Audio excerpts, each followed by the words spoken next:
Hello and welcome to our London History Podcast, where we share our love of London, its people, places and history. This podcast is designed for you to learn things about London that most Londoners don't even know, all in 20 minutes. I am your host, Hazel Baker, qualified London tour guide and CEO of LondonGuidedWalks.co.uk. Show notes plus photos and recommended reading can be found on each associated episode's webpage. Simply go to londonguidedwalks.co.uk/podcast. Don't forget, if you enjoy what we do, then please rate and review. It warms the cockles of my heart to read your appreciation of this labour of love. Get that cup of tea, put your feet up and enjoy. So much happened in the Georgian period, it's easy to get absorbed into the big stories. In previous episodes, we've covered the financial disaster of the South Sea bubble in episode 27, a ghost story which intrigued both Dr Johnson and the Duke of York in episode 28. We have looked at what the Georgians ate with the Regency Cook in episode 54 and how they managed their dental hygiene in episode 71. Today, we're going to carry on with that theme about regular folk, those trying to earn a living or trying to find somewhere safe and affordable to live in London. Joining me in the studio today is Dr Gillian Williamson, who has written a thought-provoking book called Lodgers, Landlords and Landladies in Georgian London. And I can certainly recommend this book as it pieces together aspects of Georgian life that I hadn't really considered before. We are lucky to have whole streets sometimes in London that were built in the Georgian period, either in the late 1700s or at least in the early 1800s. But looking at those, there is something that we often miss. And this is where I start my conversation with Gillian. People now don't appreciate quite how these elegant looking houses, the classic Georgian terrace, if it wasn't a really elite area like Grosvenor Square, was really from cellar to attic, packed with a variety of people who were not anything to do with the main household. No. And that's what I think the Compton Street fire in 1785 showed, where all these people literally spill into the street at 9 o'clock at night, and you realise that the house does have a family and, perhaps a servant or two, but they also have perhaps 3, 4, 5 people who are completely unrelated, who are just renting a room or two. Yeah. And I think that is something that now, modern day, when you come to London, like I came to London 20 years ago now, and there was no option of having my own space. I had to share a flat with other people. And I was doing that all the way up to my mid to late 30s. There was no other option. But actually, when people are going about house prices in London, well, we were having the same problem back then, weren't we? There's that saying that history is a story of either change or continuity.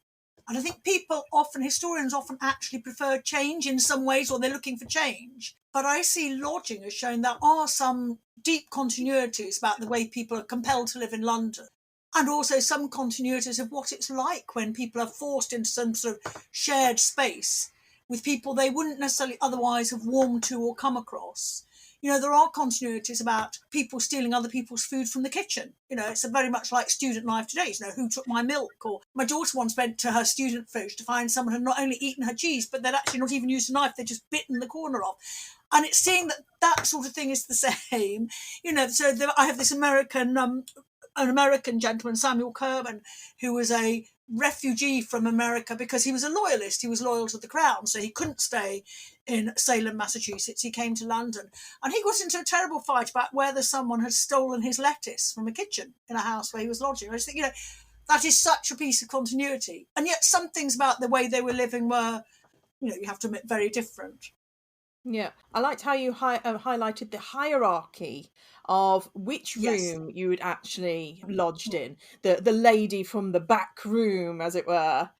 Yes, the lady in the back room. Yes, I came across that both in satirical writing. That was from that lady in the back room. So looking down on that was from a piece of satirical journalism I came across. But in order for it to work as a piece of humour, it's got to be true, hasn't it? You've got to have enough truth in it that people understand exactly what you're saying. So it's fascinating that there's this hierarchy of which is the best room in the, the front or the back, and which level in a Georgian house to be in. And obviously, once you've seen that, it's sort of quite logical. The first floor room at the front will have those bigger tall windows we're used to. It's more spacious because the stairs are usually taken out at the back, and so it's right across the front of the house. So this is obviously the best room. It's lighter, it's raised above street level, but you've not got to walk those extra flights of stairs.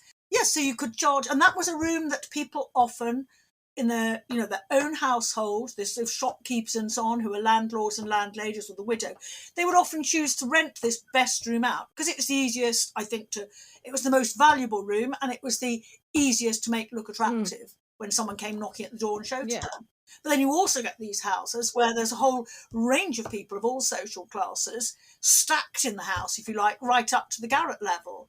Where again, going back, you said about the Compton Street fire in Soho in 1785, you've got everybody from some quite well-to-do genteel ladies on that first floor at the front room to somebody in the attic who's described as a lodger who's an oil and vinegar seller. So I can't but imagine that she takes that round the street in a basket or knocks at people's doors. So you've got everybody from genteel retired ladies to a street seller all stacked in this one house, which is also a family house and a shop. Yeah. It's just a very, very busy, crowded space with people across the social spectrum. Yeah, I agree. It got me thinking about how, as a woman wanting independence, so you mentioned Alpha Ben, Yes. What the price was to pay to living in lodging houses. Also, writing as a profession, you're on the outskirts anyway, but having somewhere safe to live, having a roof over your head is so important. What was the price that they had to pay in order to get a home? Because you're not living with your family, are you? No, you're not. So you're not living, if you're single, and there were plenty of these single women living in lodgings, and they were not sex workers, which was the cultural portrayal of it. These were ordinary working women, ranging from that oil and vinegar seller to, for example, the actor Elizabeth Inchbald, who I covered a lot in the book, because that's an example of a well-off, successful celebrity woman who never lived other than in rooms in other people's houses and appears to have had no aspiration to. Well, I think she gained independence by that. She didn't have to live under the protection, but rather stifling protection of a male relative. But the price you pay is it's a fragile relationship. You can lose your home as a lodger very rapidly if something goes wrong with the host household. If someone dies, falls ill, their circumstances change, you then got to start the whole business. You've got to find somewhere again. So it's not permanent. And I suppose you could feel there was an element of risk to your reputation because of that cultural belief that women by themselves like that are possibly prostitutes. Obviously, Elizabeth Inchbald had a firm reputation of her own as an actor and writer, and she was also a widow, which I think may have helped. That she, as somebody's widow, albeit a brief marriage and not, frankly, a particularly contented one, I think perhaps her widowed status gave her a certain standing of respectability. But yes, I think it's perhaps that you have. But I don't think the women seem to have worried about it. Elizabeth Inchbald didn't seem to have worried. Elizabeth Carter, the sort of genteel scholar, lived in lodgings. She doesn't seem concerned about what people would think. It's quite comfortable. You've got probably a landlady to be your companion, to have a bit of chat with, cup of tea, and if it goes well, you might even go on little shopping trips together. It's all quite pleasant. So I'm not sure they do lose very much other than this slight reputational loss. Yeah, no, exactly. A huge advantage, like you mentioned about potential shopping trips and that, actually having someone to talk to. As nowadays, especially with the pandemic, we're talking about people living on their own and really suffering from loneliness. Whereas if you are living in a house with other people, and they maybe are as equally beholden to you, because obviously you're providing their income, there is a value of exchange there for both parties. Yes, yes, yes, I think so.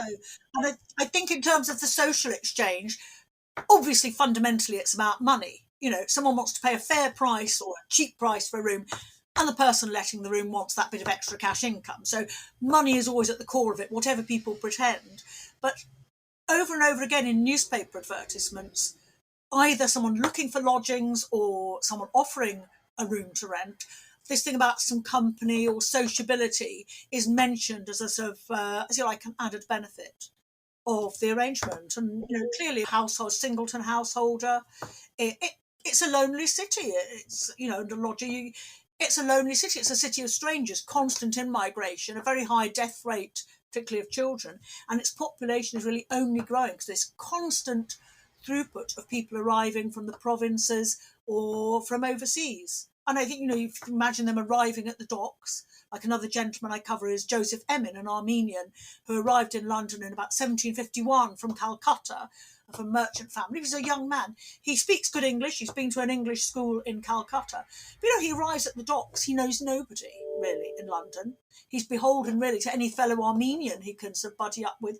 But his landlord and landlady are really important figures. And he says of them, he was a father and she a mother to me. So I think it can sometimes have that relationship as well, almost a caring relationship, but always with that core of the cash transaction behind it. Yeah, I think that's something that we do kind of forget, don't we, in terms of the human to human relationship, not just the cold hard cash. And I remember you mentioning about food as well as the lodgings. So can't remember her name now. The actress lady, she moans about the food could be better. I was probably Elizabeth Inchbald. Yes, Yes, there I you go. mean that was she, because she always effectively always lived in lodgings except once or twice when she was staying with friends briefly between lodgings. And when she became elderly and not so well, and by elderly to us it doesn't seem that old to be honest, or not to me anyway, and she's not wanting quite so much independence. She was living in lodging houses that effectively where everybody was like an older person and you were looked after a bit more. Yes, and the food wasn't good. But then you don't have to take. This is the great thing of it. You can have the meals, and a lot of people do have board as well. But it's such a flexible arrangement, so you don't have to have the landlady's food if you don't want the company at the table or you find the food too much. And often it's the hours of eating that people didn't like. I think landlords and landladies, they tend to be from what we'd call the middling sort, so the middle class trading families, and they do things like get up, have their meals, and go to bed early compared to like certainly raffish people about town like James Boswell, and they usually find the hours a bit unbearable. So, but you can do everything from catering in your room, buying snacks, a loaf of bread, a piece of cheese, and eating in your room, to going out and eating with friends in sort of a cheap chop house or perhaps a slightly more upmarket town, or getting a takeaway.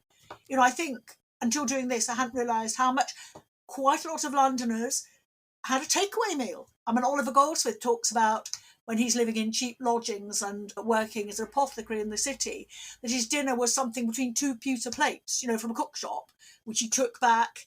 And so they, presumably like a student now, perched on the edge of his bed or something, eating this sort of lukewarm pie. And there's a whole street. Yes, it's fascinating, isn't it?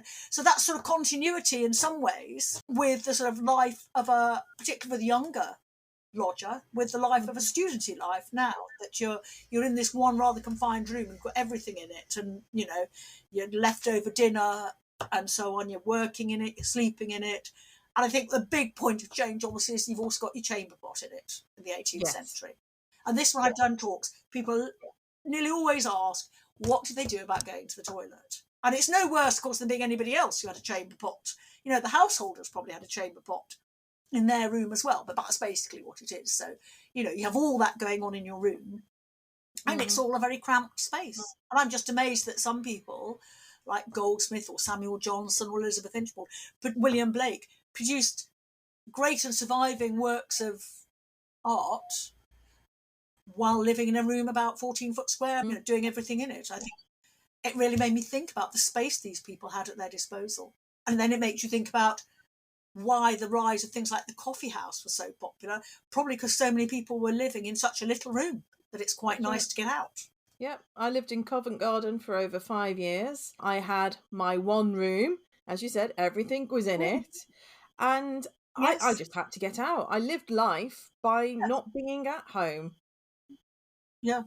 Yes, and then you get this thing with people with a precarious income, particularly people who are sort of hat writers. I mean, I feel terrible saying that about someone like Oliver Goldsmith or Samuel Johnson, whose reputations have sort of gone before them, but they were not wealthy men on the back of their writing. You could economise. You could take a cheap room like a garret or something at the back on the second floor, one of the nastier rooms in a house, and you're not paying very much for that. But because there's this infrastructure in London of things outside where you live, you don't have to, your room is not on show to anybody.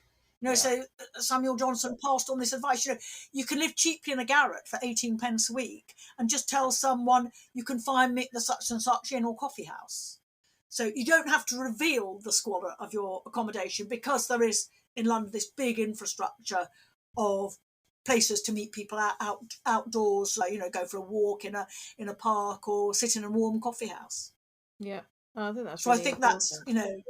I think that reflects a little layer to why we think 18th century people valued conversation and sociability so much in these settings where they mix socially. I think it's part to get out of the room. As simple as that. I think you mentioned about Bosworth when he's living in Downing Street, and a deal that he did with his landlord where he could have, was it one nice meal in the room with his friends a month? He could have meals at £1 a go, which he didn't very often. He was allowed to use the parlour. That's it. In the mornings. And gradually in his journal, he starts calling it my parlour. But it's not, of course. It's Mr. and Mrs. Terry's parlour, but it's my parlour. And he uses it every morning. He reads the paper. The hairdresser comes and does his hair every day. And then towards the end of his stay there, and it was what broke the relationship, he used it in the evening for a party with his friends. And they were making a lot of noise. On his own admission, he and his young friends, he was a young man at the time, were making a lot of noise. They'd been drinking. The householder, Mr. Terry, thought they had the housemaid in there. Boswell never said we did or we didn't in his own account of this thing. So maybe they did have the housemaid. So obviously the landlord there is concerned about respectability and exactly what's going on under his roof. Mm-hmm. And he kind of stormed into the room and threw them out. And that ended up being the deal breaker for that lodging arrangement he had as a young man. He had invaded the landlord and landlady's own space, used it when he wasn't entitled to, disturbed the whole household, potentially laid them open to accusations it wasn't a respectable house. I have to say, I think probably the maid wasn't in there, because from other examples I've seen, usually if something like that had been picked up on by the landlord or landlady, it was the maid who was sacked and the lodger who stayed, although probably with the relationship cooling somewhat. So usually it was the working class young woman who was told to go. A sobering thought. Well, thanks very much, Gillian. And for listeners, we will continue this conversation in another episode, but this time we will be discussing the role of the landlady. Don't forget, you can always join me for a guided walk or a private tour of Georgian London, bookable online on our website, londonguidedwalks.co.uk. Don't forget our show notes are available too, including information about Gillian and also her fantastic book. That's all we've got time for today. See you next time.